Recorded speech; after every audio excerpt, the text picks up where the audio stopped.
this mean?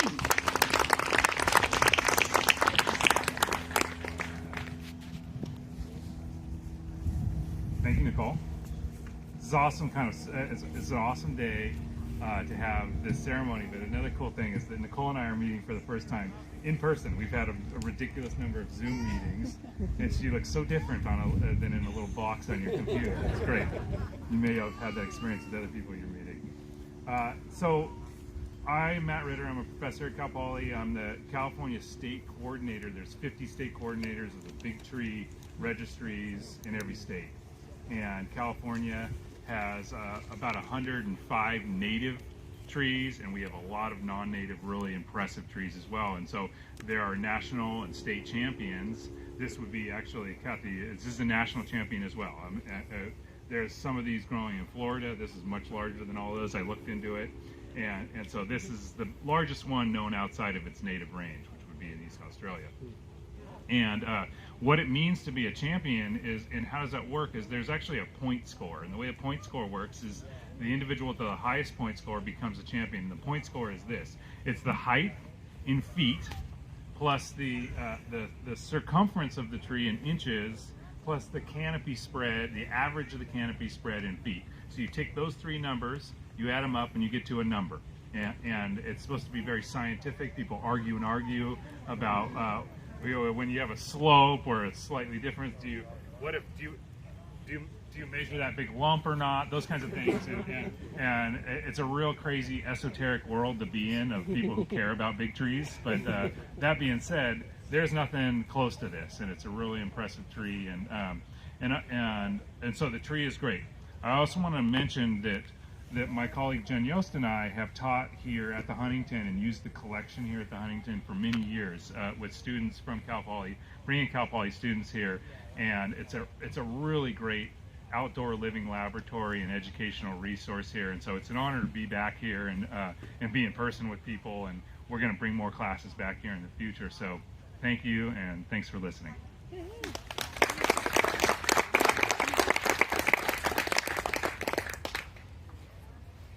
Thanks, Nicole and Matt. And speaking of measurements, since people have asked, well, how did we measure it? I'm going to introduce Daniel Goyette, our arborist, and he was the one that did the official measurement, and he's going to show you how he measured it. And he's got a different tool than what Matt's got, so maybe we can have some dueling measurements going on.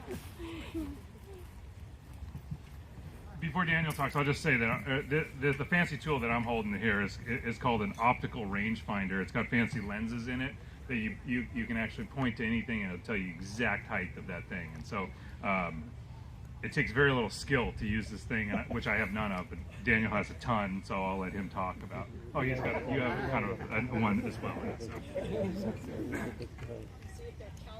Good afternoon, everyone. Thank you for attending. So what I have is a Nikon Forestry Pro. It's a rangefinder and categorized also as a hypsometer or a clinometer.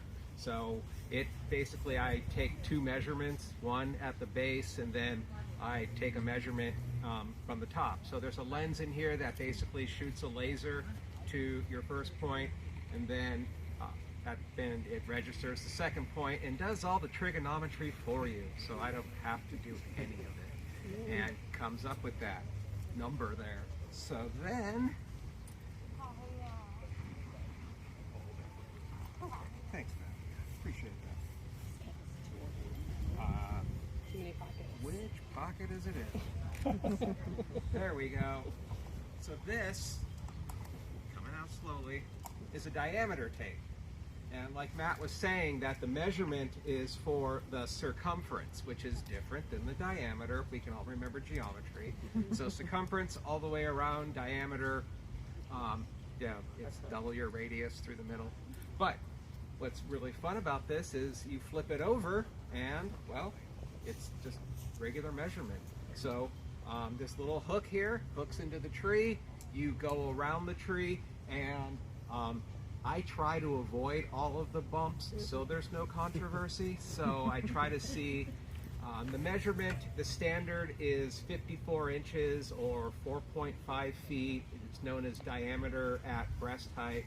So I'm 5'8" on a good day, so I just kind of literally take it from my midsection and go around, and if I've got enough space, I will. I'll just attach the hook, measure, and go from there. Now, one thing we are at a disadvantage here about is our crown spread, because every spring, late May, early June, I have a tree crew come in and they remove the cones. So some start falling, and our awesome sign guy over there, Paul, wave Paul, hey. So he's made me some big red signs that we keep put away that say, danger, falling cone zone. And we cordon this off until the cones can be removed. Then the reason behind that is we don't want any of the cones to crush, because these cones are about 2 to 3 pounds each. And we just don't want to hurt our rose collection. So as you walk around and you look up, the canopy will not extend beyond the planting bed. So I just took a surveyor's wheel for the canopy, went north-south, measured it, wrote the number down, and then went east-west, wrote that down, added the two together, and divided by 2. That's the extent of the math I was involved with. Complicated. Yes, very much so. I guess that that's it. I mean, just kind of roll with the measurements. Yeah, exactly. Yeah, let's answer questions. There's one right there. Yes. Yeah, when you say it's the biggest tree, how do you qualify that? It's the biggest of its species in the U.S., or it's the biggest in the Huntington, or what is it? Yeah, the saying is the biggest tree means the biggest individual in its species. Oh, in America. Biggest individual in this case in California.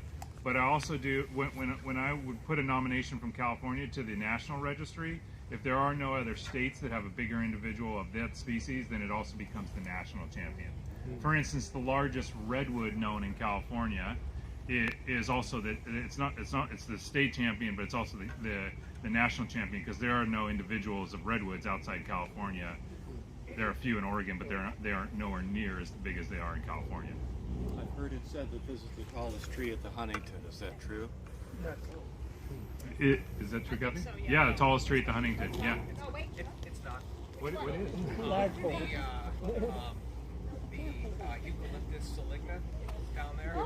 There's a eucalyptus, the rose gum or eucalyptus saligna in the On the other side of this button. bottom of the Australian collection that's taller, supposedly. 160. Oh, well, this got a long way to go. However, I think this is the oldest planted tree at the Huntington that we know of, because it dates to 1890. A lot of people ask, when was that tree planted? We don't have early records on a lot of the older trees. Certain ones like the Montezuma cypress we do, because we know that Hertrich collected those in Chapultepec Park. This one there was a record on, but a lot of the very older, big old trees we don't have exact records on, but this one we know. So I think, from what I can tell from our records, this is the oldest planted tree. Now, of course, there are oaks native to the site, and the coast live oak and the Engelmann oak, and many of those are much likely older than this, but those were planted by birds and squirrels, so they're in a different category. And so the national... Right here, right there. Oh, I was just curious how wide the canopy would be were it not brought back to... So one thing about this tree is, one thing I forgot to say is that the very first article I ever wrote about plants in the beginning of my career, when I first started at the Huntington in 1982, was about this tree. So one of the fun facts is when they're growing in the open, they keep the branches all the way down to the ground. When they're growing in the forest, they self-prune, and it just has a clean trunk with a big canopy. So that's, so in habitat it'll have a broader spread. So this is not how you would typically see it in the forest. But I'd originally had wanted to do this with national champion. But if you go on the American Forests website, American Forests administers the national champions. Non-native species don't count. I learned, so it's like, oops. And so we had, I also want to point out that we had a nice new sign made. We used to have, and we still have some, what we called story labels on some of the important trees in the garden. And this was one, and its story label broke many years ago, and we never replaced it. So this is the new and improved version. Thank you to Paul Biner and also to Communications Graphics Division for helping formulate this new sign. This is we'll see how people like this, and we'll probably have additional ones of these going forward into the future for other important trees, not just trees, but other plants too. I didn't mention this, but the tree is 112 feet tall. The flagpole is 132 feet tall for reference. So 112 feet, and you can read all the measurements on the sign there. We just that was Daniel's measurement, and I just confirmed it. So. Yes. How did you decide when to submit the nomination, and also, is that tree still growing, and how much a year? So Matt and I had been talking about this for a few years, and I think it was back in January he emailed me and said, well, yours is the biggest, so you should submit it. I said, okay, yeah, I'll get to it. And then, okay, well, we want you to come down. So, okay, I can come down in the summer, and okay, so summer came, oh, well, I'm out of town. Anyway, so it was coordinating the date, and then, oh, but then I have to get it measured, you know, and then submitting it, and yeah, so it was sort of planned, but sort of partly random.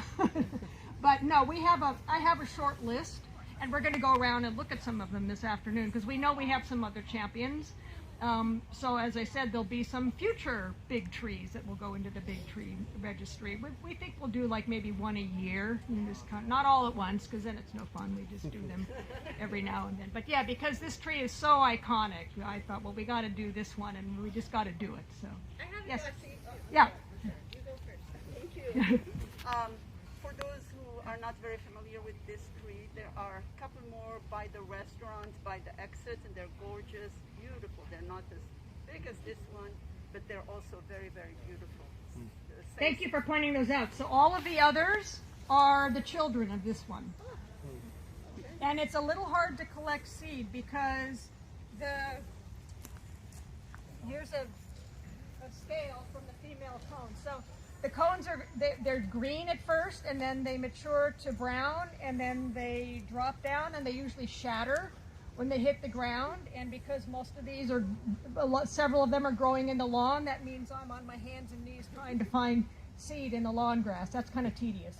Hopefully we get an intact one, which is very rare. They almost always shatter. But the ones in the jungle garden, we find seedlings underneath those. Actually, thanks to Gary Roberson about that from many years ago. It's a nice, shady, mulched seed bed, and seeds come up naturally. So we dig those up and we put them in the plant sale, because every now and then people call and ask, where can I get one of these? Well, you can get one from us. Yeah, I have a question about that for Matt, because as you think about street trees, and I have two questions related to the practicality of this tree. So is it a recommended street tree, and why or why not? And then if you were looking at it from the baby, would you have recommended a structural pruning so you wouldn't have the divide in the trunk? To repeat our question just so everybody could hear it, would this be recommended as street tree? The answer is no. I would recommend it for a large garden or a park. That obviously, I mean, it would be problematic as a street tree very quickly. They do exist as street trees in Los Angeles. You see them occasionally, and I always wonder, do those people know it's coming? They might or they might not. And then the second question was about the fact that it has 2 leaders on a good portion of it there, and that can be problematic in some species. As Daniel, you know, as an arborist, that a codominant leader can have some bark on the inside where it's a little bit of included bark, and it makes a weak point, and it's problematic for some trees. Apparently not this one. We're way into its life, and it survived that a long way. Another topic that I just failed to mention, but I want to mention, is because some of you may be thinking right now, who cares? Right? And that's totally fair for you to be thinking that. Well, it's a little bit taller than the next biggest ones, it's a champion, and so on. And as the big tree coordinator for California, I often get that question. mostly comes from journalists. After somebody's celebrated a tree, they'll say, you know, what is like weird people out there who care about the tallest tree, and I have the same answer for that every time. And I think that we as humans, we like records. We like thinking about things like, oh, that's the biggest individual. But what it actually becomes, in many ways, is a gateway drug to caring more about trees. And that's really important, right? Obviously, caring more about trees, caring about forests, knowing that trees exist, knowing that forests exist, knowing about forest ecosystems, ultimately lead to people having more of a conservation ethic associated with both the urban forest and native forests. And so the Big Tree Registry program is important for that reason. It does get people interested in trees, because all of you, because you're here, you're maybe already interested in trees, but believe it or not, the general public is not as interested in in plants as you are. And so a program like this gets the general public more interested in trees and forests.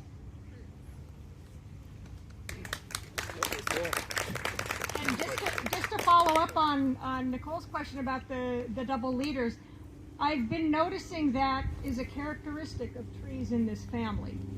So Ericaria, Agathis, now the Wollemia, of course, they're naturally multi-trunk. But these, I even wrote Matt earlier, said, what's up with these trees? Every one of them is made like co-dominant leaders. You know, trees in the nursery and out in the garden. It's like, what do we do? You know, well, it's like, what's up with that family? I said, that would be a good grad student project. Figure out why this family does this. Question, somebody had a question. Yes. Given the interest right now in climate and in the air, what is being done? What can we do in terms of adding to not only the conservation of the trees we have, but also to make sure that there is more planting, more protection of trees?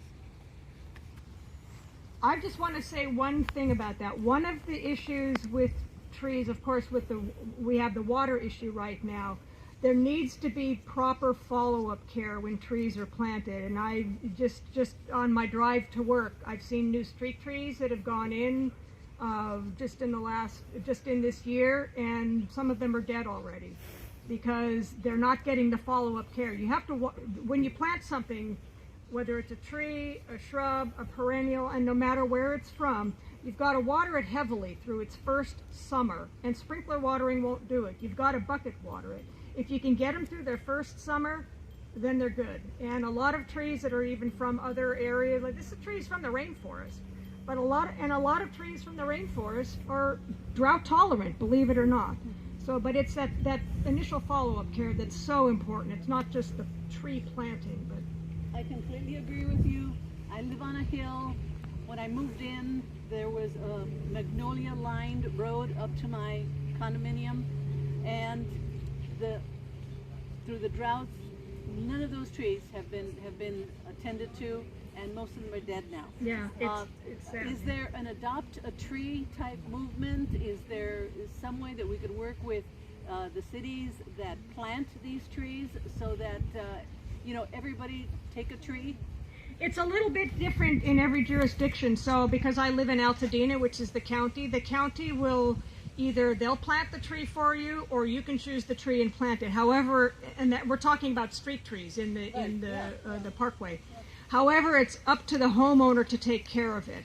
And I think a lot of the homeowners don't understand that. I've seen new trees planted on New York Drive, and I wrote to Norick, the county arborist, and said, well, that one's wilting. I said, I don't think the homeowner knew they were supposed to water it. They've got lawn there. The lawn sprinklers aren't going to do it. So he put a tree bag out on it. But it's all about educating everybody on this and what you really need to do to care for trees, whether they're yours or whether they're not. Yes. I know that South Pasadena, for example, has a program where you can get free tree bags to do your own watering. Oh, cool, yeah. So I think there may be municipal level, as you say, it's all programs, different. but unfortunately I don't think there's like statewide. Yeah, there isn't that much coordination among the... So you brought up a very good point about education.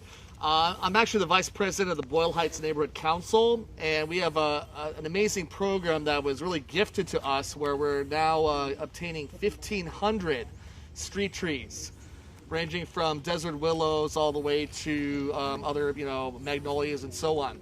The biggest issue that we're having there is educating people. And what's your advice when you come up against some resistance, such as the dogs are just going to go there, or it's going to destroy the sidewalks, or I might have to water it? What advice do you have for that?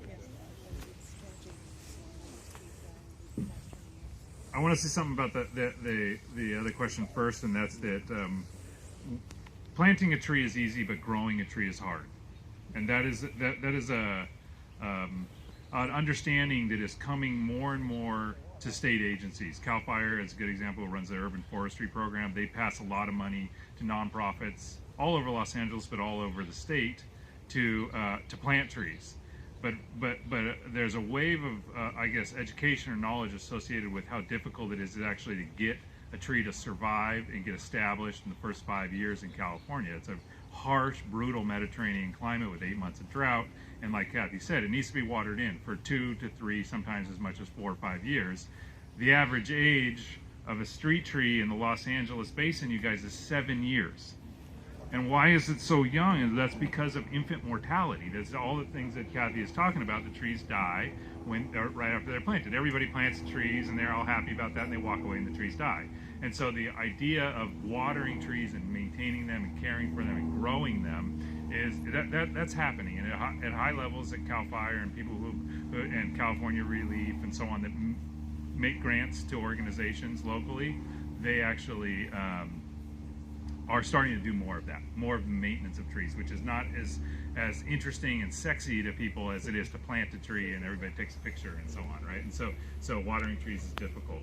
And then your question about educating homeowners, people, the general public about individual species of trees and how they're valuable, and getting them to invest, because we're never going to have more and more trees in our cities where we need them. We do need trees in cities really bad, and canopy cover keeps neighborhoods cool. It's not, unfortunately, it's not evenly spread out in different neighborhoods.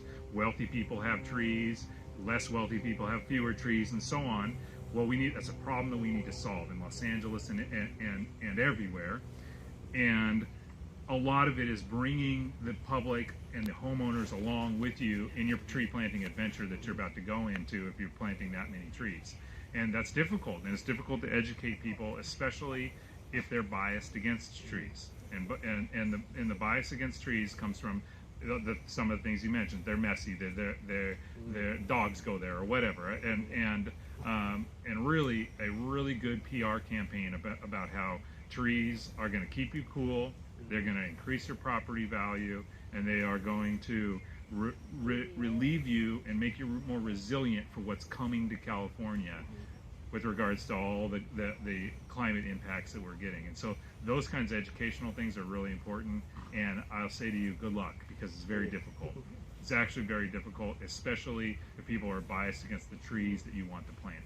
There are so many awesome, very appropriate, very drought-tolerant trees, you guys, in the world that are out there that we don't grow much of in California. But we could bring them to California, and we could grow them, and people could have canopy in cities and grow trees in very harsh places, which is what we've created in cities. And yet people are biased against that idea, even though some of these species are great. And so it's a process of educating people. So it's a great question, and I don't have any awesome nuggets of wisdom for you other than keep trying. And we'd like to work with you at the Huntington on how to help educate people about Please, that. so we'll definitely get connected. It's a gift to have 1,500 trees that will be watered for 2 years by the foundation, and they're semi-established already. So it's the homeowners won't have to do much. We just need to convince them about why this is a positive thing for the neighborhood. Yeah, that's great. That's great. Matt, if I may, hi Jim. If you go on the California Urban Forest Council website, you can download many of the pamphlets and advice and help that you can share and pass around your neighborhood and all that. So just go on the California Urban Forest Council and feel free to download everything on their site. That's very, very helpful. Beautiful. Thanks, Amina. Amina is one of our docents, and she also is active with the Street Tree Seminar Group. So we should talk. Great. Any other questions? All right. Well, thank you all for coming. Enjoy the day. Admire the tree. Take your selfies. See you all around. Thank you. I was late. I had a spine little relocation happen.